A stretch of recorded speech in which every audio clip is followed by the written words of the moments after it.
Hello viewers, welcome back to my YouTube channel primary शिक्षक। मेरा नाम है श्वेता विश्वकर्मा।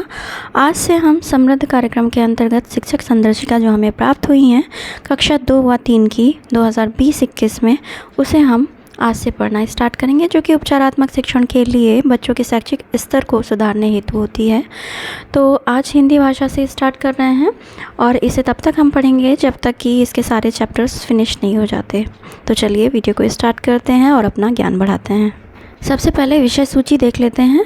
इसमें शिक्षक संदर्शिका का उपयोग कैसे करें, सबसे पहले ये है।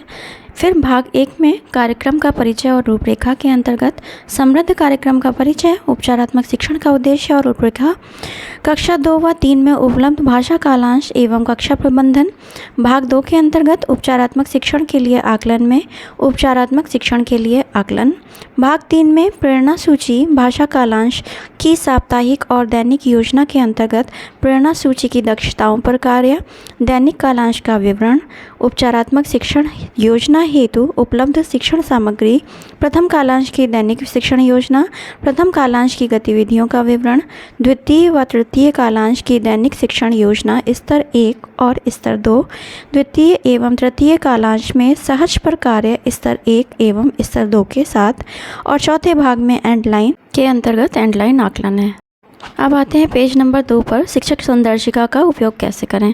इस संदर्शिका में समृद्ध कार्यक्रम के तहत कक्षा 2 और कक्षा 3 के बच्चों के साथ भाषा शिक्षण कार्य का विवरण है। इस संदर्शिका का मुख्य उद्देश्य सभी शिक्षकों को समृद्ध कार्यक्रम के 8 सप्ताह के कक्षा प्रक्रिया की परिकल्पना करने में मदद करना एवं प्रेरणा सूची में निर्धारित दक्षताओं को प्रत्येक बच्चे द्वारा हासिल करने में सहयोग करना है। आप इस संदर्शिका का बेहतर उपयोग कर पाएँ, इसके लिए संदर्शिका को कई हिस्सों में बांटा गया है। इस शिक्षक संदर्शिका के निम्न मुख्य भाग हैं। पहला भाग है कार्यक्रम का परिचय एवं रूपरेखा, जो कि पृष्ठ 4 से 6 तक है। भाग 2 के अंतर्गत उपचारात्मक शिक्षण के लिए आकलन है, जो कि पृष्ठ संख्या 7 से लेकर 11 तक है। भाग 3 के अंतर्गत प्रेरणा सूची भाषा कालांश की साप्ताहिक और दैनिक योजना पृष्ठ 12 से 46 तक है। और भाग 4 के अंतर्गत, जो कि एंडलाइन है, पृष्ठ 47 से 52 तक है। भाग 1, इस खंड में हम संदर्शिका के उपरोक्त सभी भागों को समझने का प्रयास करेंगे, ताकि एक शिक्षक के रूप में हम शिक्षक संदर्शिका का बेहतर तरीके से उपयोग कर सकें। परिचय वाले भाग में हम मुख्य रूप से यह देखेंगे कि इस शिक्षक संदर्शिका की ज़रूरत क्यों पड़ी और इसे किन उद्देश्यों को ध्यान में रखकर बनाया गया है। कार्यक्रम की रूपरेखा में संक्षिप्त रूप से इस बात पर चर्चा की गई है कि 8 सप्ताह की इस विशेष भाषा शिक्षण योजना में कक्षा 2 व 3 उपचारात्मक शिक्षण हेतु किन किन मुख्य बिंदुओं पर काम किया जाएगा। 8 सप्ताह के दौरान भाषा शिक्षण के 3 कालांश होंगे, जिसमें मौखिक भाषा विकास और डिकोडिंग पर कार्य किया जाएगा। इन दोनों तरह के कार्यों के बारे में चर्चा की गई है। कार्यक्रम की रूपरेखा को पढ़कर आप भाषा के तीनों कालांश में क्या क्या किया जाएगा तथा किन दक्षताओं का विकास किया जाएगा, इसके बारे में जान और समझ पाएंगे। भाग 2, उपचारात्मक शिक्षण के लिए आकलन में मुख्य रूप से बेसलाइन, एंडलाइन आकलन और समूह निर्धारण पर बात की गई है। साप्ताहिक आकलन और पुनरावृत्ति इस कोर्स का एक बहुत ही महत्वपूर्ण भाग है, जिसे समझना बेहद ज़रूरी है। कक्षा में शिक्षण कार्य से पहले इसे अच्छी तरह समझ लें। भाग 3, इस भाग में सर्वप्रथम प्रेरणा सूची के उपयोग और उपचारात्मक शिक्षण की अपेक्षित दक्षताओं पर बातचीत की गई है। इसके बाद भाषा शिक्षण की कार्यक्रम की योजना में हम मुख्य रूप से 8 सप्ताह की व्यापक शिक्षण योजना, अलग अलग साप्ताहिक शिक्षण योजना और किसी एक सप्ताह में हर दिन 3 कालांशों में से किस तरह की शिक्षण योजना होगी, इस पर चर्चा करेंगे।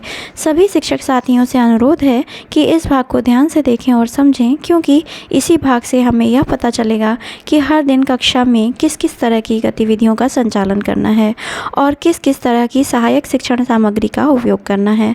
भाग 4, इस भाग में आप साप्ताहिक आकलन और कक्षा के अंत में किए जाने वाले एंडलाइन आकलन के बारे में समझेंगे।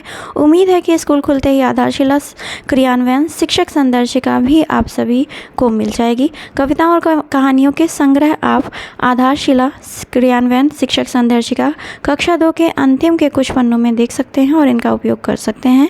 इस संदर्शिका से भी कई बिंदुओं को उपचारात्मक शिक्षण में शामिल किया गया है। नीचे एक छोटा सा नोट दिया है। इस संदर्शिका के विभिन्न पृष्ठों के निचले हिस्से पर QR कोड्स दिए गए हैं।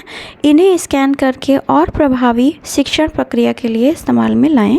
इनमें सहज पुस्तकें, प्रेरणा सूची आदि शिक्षण योजना से संबंधित अलग अलग सामग्री हैं। QR कोड की सूची इस संदर्शिका के अंतिम पृष्ठ पर दी गई है। इस संदर्शिका में शिक्षक शब्द का प्रयोग शिक्षिका और शिक्षक दोनों के लिए किया गया है। तो आज के वीडियो में हमने विषय सूची और शिक्षक संदर्शिका का उपयोग कैसे करें ये पढ़ा है, जो कि प्रथम, द्वितीय और तृतीय पृष्ठ में कवर हुआ है। अपने नेक्स्ट वीडियो में हम समृद्ध कार्यक्रम का परिचय और उपचारात्मक शिक्षण के उद्देश्य और रूपरेखा के बारे में पढ़ेंगे। आज के वीडियो में इतना ही। यहीं पर वीडियो को वाइंड अप करते हैं। जल्दी ही मिलते हैं अपने नेक्स्ट वीडियो में अगले चैप्टर्स के साथ। टिल देन, नमस्कार।